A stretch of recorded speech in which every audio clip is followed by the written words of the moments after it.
আসসালামু আলাইকুম। আজকের টাইটেল দেখে বুঝতে পারছেন আমাদের বাংলাদেশের কিছু লোক নিয়ে আজকে আমাদের কথা। এন কিছু সাংবাদিক, আরো অনেক সাংবাদিক আছে, দুই একজনের তুলে ধরলাম। ভিডিও শুরু করার আগে আমার এই র বাংলা ইউটিউব চ্যানেলটি সাবস্ক্রাইব করে দিন, সবার কাছে অনুরোধ। আর আমার এই র বাংলা নামে আরেকটা ফেসবুক পেজ আছে, এটাতে ফলো দিন। যাই হোক, তো যেটা দিয়ে শুরু করছিলাম, প্রথমে একজনটা শুরু করি। নূর হক নূরের দেয়ারা, তো আসলে এরা অনেক খুবই ভালো লাগতো, মানে তার কথা কার্যক্রম অনেক কিছুই মোটামুটি তার যে যে কোনো জিনিসের প্রতিবাদের বা যে একটা ভাষা আছে যে কোনো জিনিসের পরে দেখা যাক এখানে আস্তে আস্তে এতে তো দেখা যায় এরশাদের চেয়েও আরো খারাপ। যে কিরকম খারাপ আপনারা দেখায়, এরশাদ কিন্তু মরার আগে 2018 সালে যখন নির্বাচনের সময় যখন তার যে হসপিটাল শেখ হাসিনা আল্লাহ যেমনি নিয়োগ রেফের মাধ্যমে যে নিছি, যে তারা জোর হয়ে নিছে, তারা অসুস্থ না, তারা অসুস্থ মানে হসপিটালে রাখছে, তখনকার সময়ের একটা ভিডিও আপনারা হয়তো চার্জ দিলে পাইবেন। তখন সাংবাদিকরা আবার কিছু প্রশ্ন করছেন তার আগে, যে আপনি সরি, যে কি করবেন, কোন দলে করবেন। তখন সে একটা কইছি যে যার টাকা হচ্ছে সবকিছুর মূল, যেদিকে আমার স্বার্থ আছে, আমি যেদিকে আমি স্বার্থ উদ্ধার করতে বা আমার একরতারি আমি সেই দিকে আছি। হ্যাঁ, মানে খাইলে দেয় না। এই নূরের অবস্থা কিন্তু ঠিক তাই, কারণ কখনো এই ডালে ভাড়া দেয়, কখনো সেই ডালে ভাড়া দেয়। এখন কিন্তু ডাল কিন্তু সবগুলার মধ্যেই মানে এ হয়ে যাইতেছে, মানে এত সুন্দর একটা তার একটা মানে ভালো একটা পর্যায়ে গেছিন, এই লুবে ভরিয়া এখন একেবারে বন্ড খাতার নাম দিয়েছে। মানে এখন তারে মানুষে বিশ্বাস করার মতো না, তারে হাত লয়ে গোলাত লয়ে ঘুরলেও এই কুলার সেই কুলে মানুষে খুব একটা করতো না। কারণ হচ্ছে এই সমস্ত বন্ডাটি আচ্ছা গেল তার এটা, কারণ তার কিন্তু মার্কেট মোটামুটি একেবারেই নষ্ট হয়ে যাওয়ার রাস্তা গেছে গা।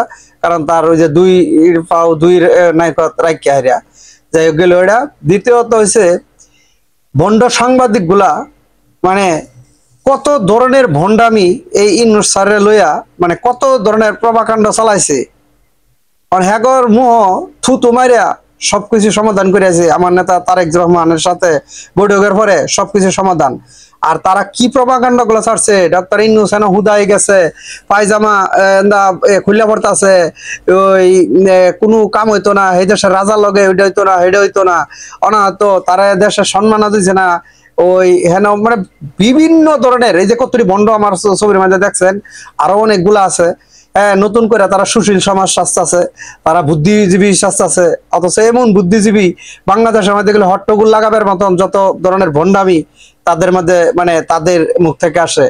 অথচ এরম বুদ্ধি ওই আরেকবার হাতের খানা ছাড়া এই যে ভণ্ডামি না, এই যে যত এই যে এটা ফাতরামি করিয়া এনতে হেনতে চেষ্টা মেরে চলে, এদের নিজস্ব চলা নেই। যদি এতই বুদ্ধি থাকে তাহলে ওই এটা করে খাল লাগানি, এখন এই ডালে এখন এই ডালে বিভিন্ন ধরনের উল্টা পাল্টা কইয়া দেশের মধ্যে। আবার নতুন করে দেখছি আজকে সরি, যে কিছু ব্যবসায়ী বা কিছু এরা ইরানের সাথে যুদ্ধ হওয়ার কারণে মানে তারা অগ্রিম আগে দিয়েছে অর্থনীতি এইটা সেইটা দাম দূর বাইরে দেবো গা। হ্যাঁ, কিছু বিশেষজ্ঞ কিছু অর্থনীতিবিদ এগুলির ছবিটা আর দিলাম না, যেহেতু তারা বাংলাদেশের মোটামুটি মানুষ অনেক চিনে, নাহলে কিছু উল্টাপাল্টা কইতাম। এই সমস্ত ভণ্ডামি ছাড়িয়া দেয়া না, দেশের স্বার্থে যদি কাজ করেন, যে দেশকে ভালোবাসেন তাহলে করেন।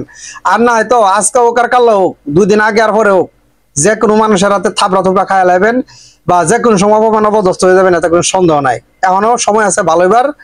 হ্যাঁ, ভালো হন, কারণ দেশটাকে যদি ভালোবাসেন বা দেশের মানুষকে ভালোবাসেন তাহলে ভালো রাস্তা করেন, ভালো কিছু বলেন। হ্যাঁ, খারাপ যে খারাপই করবো তার কথা বলেন, এতে কোনো সমস্যা নাই। হোক গা বিএনপি হোক বা আমার দল বিএনপি হোক আর জামাতে হোক যা নেতা হোক, যে সমস্ত ভণ্ডামি না করাটা অনেক মানে বালা মনে করি। ওই টকশোর মধ্যে এর সামনে আয়রা এই বগর বগর করা, এটা মোটামুটি সবাই পারে। আওয়ামী লীগের আমলে বহুত করে গেছে, শেষ পর্যন্ত শেখ হাসিনা তার বেড়াটা এই যে কি কইতাম, হ্যাঁ, আর ওই যে তো বিভিন্ন সময় শুনছে রে যে ওই ইয়া পর্যন্ত হয়ে গেছে না। এই সমস্ত ভণ্ডামি করলে কখন যে কোন মানুষ কুদিকে যাইবো ধরে আমি টেরো পাইতেন না, কারণ পাবলিক এরকম জিনিস যখন যার টার্গেট করে আলবো তখন কিন্তু তার অন্তত কাপড় খুলে লাইবো। তো ভালো হয়ে যান, ভালো হইলে সময় লাগে না, টেয়াও লাগে না। বর্তমান সমাজ ব্যবস্থা অন্য অন্য অন্য সময়ের সাথে অনেক ভালো চলতেছে। এটা স্বীকার করিয়া বালা অন্তরে বালা কিছু করেন, মা আপনাদের কাছে বালা মানুষের কিছু সুখ। আর না হলে কিন্তু আপনারা যে কোনো সময় মানুষের মানে বড় ধরনের ইয়া শিকার দিতে পারেন। ভিডিওটা লাইক শেয়ার দিয়ে সবাই দেওয়ার সুযোগ করে দিন। আসসালামু আলাইকুম।